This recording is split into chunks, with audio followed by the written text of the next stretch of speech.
En este pequeño video vamos a dar unas ideas sobre el significado del símbolo de la cruz y un poco sobre su historia. Para el efecto vamos a utilizar el libro de la doctrina secreta, escrito por la señora Elena Blavatsky, volumen cuarto, titulado El simbolismo arcaico de las religiones del mundo y de la ciencia. Y también vamos a utilizar unas ideas presentadas en la sección octava de dicho libro. Como es bien sabido, la señora Blavatsky fundó la Sociedad Teosófica, que es una sociedad dedicada al estudio comparado de todas las filosofías del mundo, y su función principal es dar las claves para decodificar los símbolos de todos los libros sagrados y simbólicos de la humanidad. La sección 8, como dijimos, se llama El simbolismo de los nombres de misterio, Iao y Jehová en sus relaciones con la cruz y el círculo. Esta sección es muy densa, trata varios temas, pero para resumir, nos vamos a concentrar en la introducción y algunos datos sobre la cruz. Dice la señora Blavatsky: cuando el abate Louis Constant, más conocido como Eliphas Levi, dijo en su historia de la magia que el Sefer Yetzirah, el Zohar y el Apocalipsis de San Juan son las obras maestras de las ciencias ocultas, dice la señora Blavatsky que debió haber añadido, si quería ser exacto, que esto era claro, pero en Europa, y que es mucha verdad que estas obras contienen más significación que palabras, y que su expresión es poética, al paso que en los números es muy exactas. Desgraciadamente, sin embargo, antes de que se pueda apreciar la poesía de las expresiones o la exactitud de los números, tienen que haberse aprendido el sentido real y la significación de los términos y signos en ellas empleados. Y nadie puede aprender esto mientras ignore el principio fundamental de la doctrina secreta, ya sea en el esoterismo oriental o en la simbología cabalística. Las claves, o sea, los valores en todos sus aspectos de los nombres de Dios, de los ángeles y de los nombres de los patriarcas en la Biblia, su valor matemático o geométrico y sus relaciones con la naturaleza manifestada. Por tanto, si por una parte el Zohar admira al místico por la profundidad de sus conceptos y la gran sencillez de sus imágenes, por otra, esta obra extravía un poco al estudiante con expresiones tales como las usadas respecto a Ein Sof y Jehová, que son muy elevadas, a pesar de la afirmación de que este libro tiene cuidado de explicar que la figura humana con la que se reviste a Dios es solo una imagen de la palabra, y que Dios no puede ser expresado por ningún pensamiento ni por ninguna forma. Es bien sabido que Orígenes y Clemente y los rabinos confesaban que la Cábala y la Biblia eran libros secretos y velados, pero muy pocos saben que el esoterismo de los libros cabalísticos, en su presente forma reeditados, es sencillamente otro velo, aún más disimulado, echado sobre el simbolismo primitivo de estos libros secretos y sagrados. Y añade, la idea de representar a la deidad oculta por la circunferencia de un círculo y al poder creador macho y hembra, o el verbo andrógeno, por el diámetro de la cruz, es uno de los símbolos más antiguos.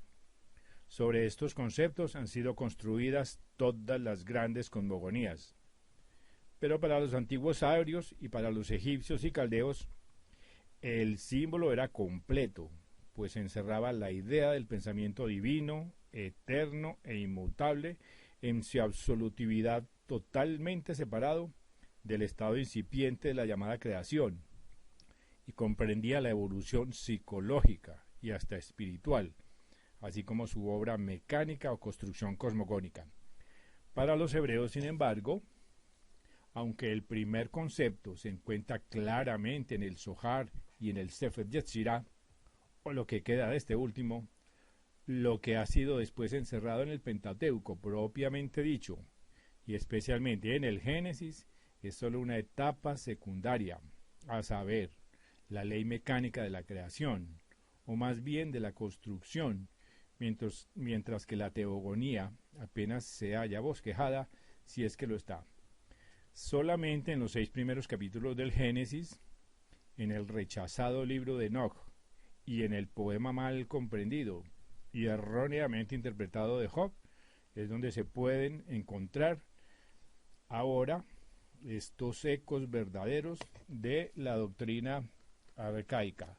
Y posteriormente agrega la señora Blavatsky sobre el símbolo de la cruz, y dice lo siguiente: la cruz, dicen los cabalistas, repitiendo la lección de los ocultistas, es uno de los símbolos más antiguos y hasta quizá el símbolo más antiguo de todos. Esto ha sido demostrado ya en este mismo libro. Los iniciados orientales la presentan como paralela con el círculo del infinito deífico y con la primera diferenciación de la esencia, o sea, la unión del espíritu y la materia. Esta interpretación, sin embargo, ha sido rechazada y solo se ha aceptado la alegoría astronómica, adaptada a sucesos terrestres hábilmente inventados. Y luego añade: demostraremos esta afirmación. En astronomía, como se ha dicho, Mercurio es el hijo de Shelus y Lux, del firmamento y de la luz, o el Sol en mitología. Él es la progenie de Júpiter y Maia. Él es el mensajero de su padre Júpiter, el Mesías del Sol en griego. Su nombre Hermes significa, entre otras cosas, el intérprete, o sea, la palabra, el logos o verbo. Ahora bien, Mercurio nació en el monte Silene, entre pastores, y es el patrón de estos últimos. Como genio psicopómpico, conducía las almas de los muertos al Hades y las volvía a traer, cargo que se le atribuyó a Jesús después de su muerte y resurrección. Los símbolos de Hermes Mercurio eran colocados en las vueltas de los caminos, lo mismo que se colocan ahora cruces en Italia, y eran cruciformes. Cada séptimo día los sacerdotes ungían con aceite estos términos, y una vez al año les colgaban guirnaldas, por tanto eran los ungidos. Mercurio, al hablar por medio de sus oráculos, dice lo siguiente: yo soy aquel que llamáis el Hijo del Padre, o sea, Júpiter, y de Maia. Dejando al Rey del Cielo, el Sol, vengo a ayudaros, mortales. Mercurio, pues, cura a los ciegos, devuelve la vista mental y física. Muchas veces era representado como de 3 cabezas, y era llamado tricéfalo, triple como uno con el Sol y Venus. Finalmente, Mercurio, según muestra Correnutos, que era un autor de esa época, era algunas veces figurado bajo una forma cúbica, sin brazos, porque el poder del lenguaje y la elocuencia pueden prevalecer sin ayuda de las manos o de los pies. Esta forma cúbica es la que relaciona directamente los términos con la cruz y la elocuencia o el poder del lenguaje de Mercurio. Fue la que hizo decir al astuto Eusebio: Hermes es el emblema de la palabra que crea e interpreta todo, pues es el verbo creador. Y él muestra a Porfirio enseñando que el lenguaje de Hermes, interpretado ahora como verbo de Dios en el Paimander, es un lenguaje, un verbo creador, es el principio seminal, es partido por todo el universo. En la alquimia, Mercurio es el principio radical húmedo, el agua primitiva o elementaria que contiene la semilla del universo, fecundada por los fuegos solares. Para expresar este principio fecundante, los egipcios añadían muchas veces un falo a la cruz, y representaban de esta forma el macho y la hembra, o la vertical y la horizontal unidas. Los términos cruciformes representaban también esta idea dual, que se encontró en Egipto en el Hermes cúbico. El autor de La suerte de las medidas nos dice por qué, según él, muestra el cubo desarrollado se convierte en una cruz en forma de tau, o cruz egipcia, y también que el círculo unido a la tau da la cruz ansata de los antiguos faraones.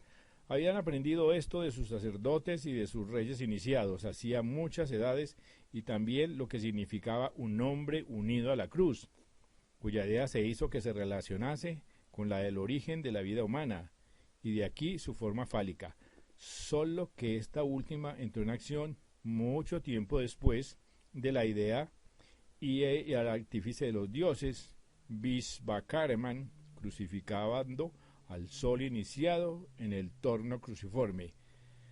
Según dice este mismo autor, el poner un nombre en la cruz fue usado de esta forma de manifestación por los hindúes, pero era para que se relacionase con la idea del nuevo nacimiento del hombre por medio de la regeneración espiritual y no por la generación física.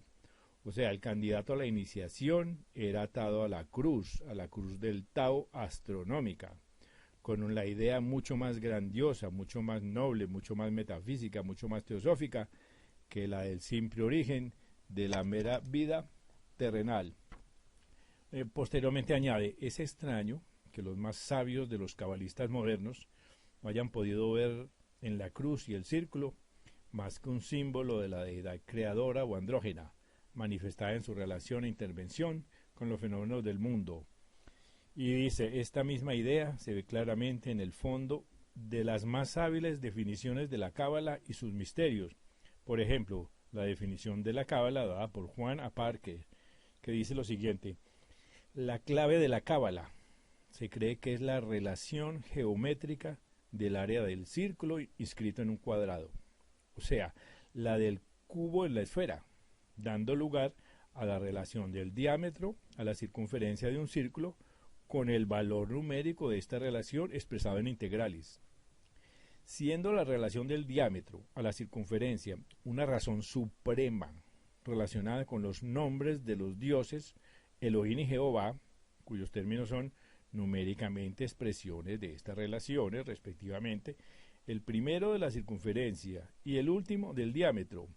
Entonces abraza en sí todas las demás subordinaciones. En la Biblia se emplea dos modos de expresar la razón de las circunferencias al diámetro en integrales. O sea, la Biblia habla de matemáticas.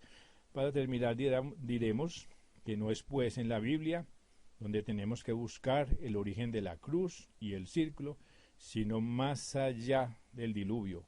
Por tanto, volviendo a Elifas Levi y al Zohar, hay que contestar como los ocultistas orientales y decir que aplicando la práctica al principio están completamente de acuerdo con Pascal cuando se dice que Dios es un círculo cuyo centro está en todas partes y la circunferencia en ninguno.